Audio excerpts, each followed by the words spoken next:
Interrogative में ऐसी ऐसी बातें सिखाऊंगी जो आज तक आपने सुनी भी नहीं होंगी, तो ध्यान से सुनना।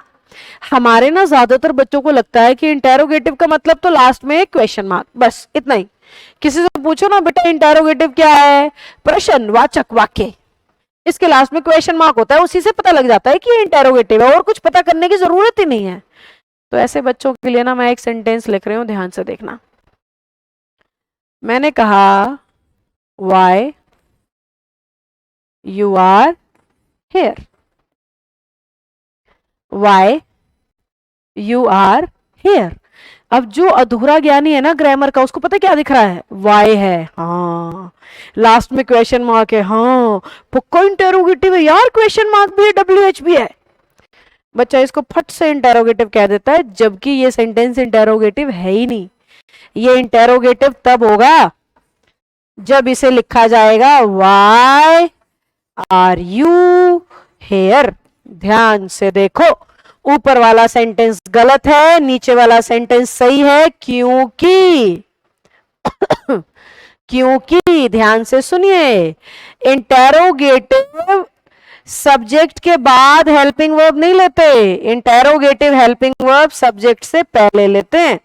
जहां जहां वर्ब सब्जेक्ट से पहले आएगी वो इंटेरोगेटिव होगा, और जैसे ही आपने वर्ब को बाद में पहुंचा दिया ना, तो वो इंटेरोगेटिव होता ही नहीं है, क्वेश्चन मार्क कभी आता ही नहीं है, हमेशा फुल स्टॉप लगाया जाता है। समझे बच्चों, समझे बच्चों? So why you are here interrogative नहीं, और अब दिल थाम के बैठना, टूट सकता है, सिंपल सेंटेंस है।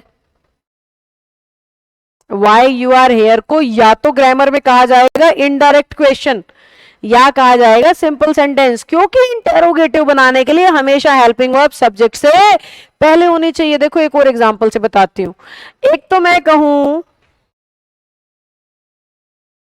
आर यू हैप्पी, और एक मैं कहूं यू आर हैप्पी। बताओ कौन सा क्वेश्चन मार्क गलत है, पहला या दूसरा? बताओ कौन सा क्वेश्चन मार्क गलत है, पहला या दूसरा? वाई इज निधि क्राइंग, देखो मैंने क्या सेंटेंस बोला, वाई इज निधि क्राइंग, मैंने ये नहीं बोला वाई निधि इज क्राइंग। अगर आप कहोगे why Nidhi is crying, it's not interrogative, आप पूछ नहीं रहे हो, आप कंफर्म कर रहे हो। जब हम कहते हैं ना वाई इज निधि क्राइंग, तो हम पूछ रहे हैं, वाई निधि इज क्राइंग तो हम कंफर्म कर रहे हैं। This is the difference. एक और एग्जांपल से समझाऊं? हाँ, यहां पे तो पक्का ये सिंपल है, फीलिंग ही नहीं आ रही क्वेश्चन की, इसमें आ रही है।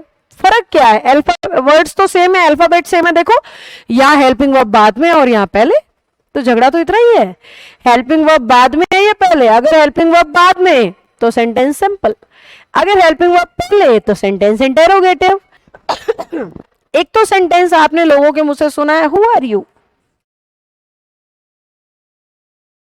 और एक आपने सुना है हु यू आर।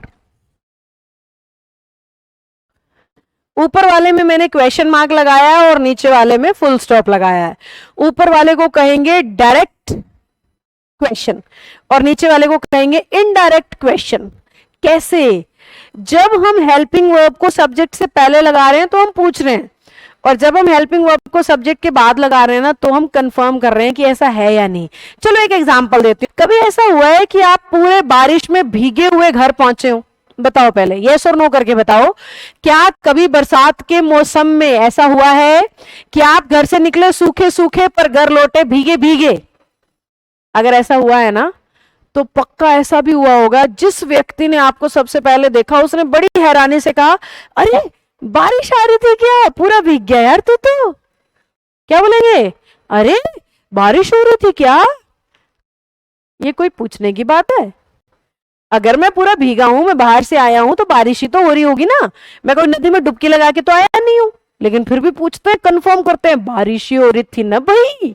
तो वो पूछ नहीं रहे हैं, उनको दिख रहा है आंसर, फिर भी पूछ रहे हैं। जब हमें आंसर दिख रहा है हम फिर भी पूछ रहे हैं, वो ये स्ट्रक्चर होता है। जब हमें आंसर नहीं पता हम पूछना चाहते हैं, तो वो ये स्ट्रक्चर होता है, इसलिए इसको कॉन्फर्मेशन कहते हैं और इसको इंटेरोगेशन कहते हैं। जब हमें आंसर दिख रहा है कि वो भीगा हुआ है तो अंडरस्टूड है कि बारिश हो रही होगी, फिर भी पूछेंगे।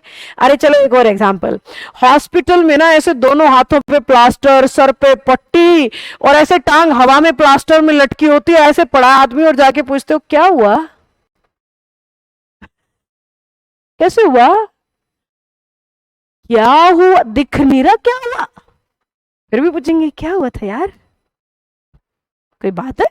चलो बॉलीवुड मूवीज के एग्जांपल देखो, रात होती है, घनी रात, तेज बारिश, कड़कड़ कड़कड़ करके बिजली कड़क रही है और हीरोइन की गाड़ी खराब, ऐसे बोनट खुला हुआ है, हीरोइन ने एकदम तार वार जोड़ रही है खड़ी रह के, साइड में एक गाड़ी रुकती है, शीशा नीचे उतरता है और मुंडी बाहर निकल के हीरोइन से पूछता है क्या हुआ मैडम, कार खराब हो गई क्या, कोई पूछने की बात है, इतनी बारिश में उसको शौक तो है नहीं बोनेट खोल के तारे जोड़ने का, ऑब्वियसली कार खराब होगी इसीलिए रुकी हुई है, इतनी बारिश में भीग रही है, फिर भी पूछेंगे क्या हुआ, कार खराब हो गई क्या, तो उनको दिख नहीं रहा खराब हो गया फिर भी पूछ रहे हैं, तो इसे कंफर्म करना कहते हैं, इसे पूछना नहीं कहते, समझे बच्चों। देखो तीन दोस्त ना पार्टी करने गए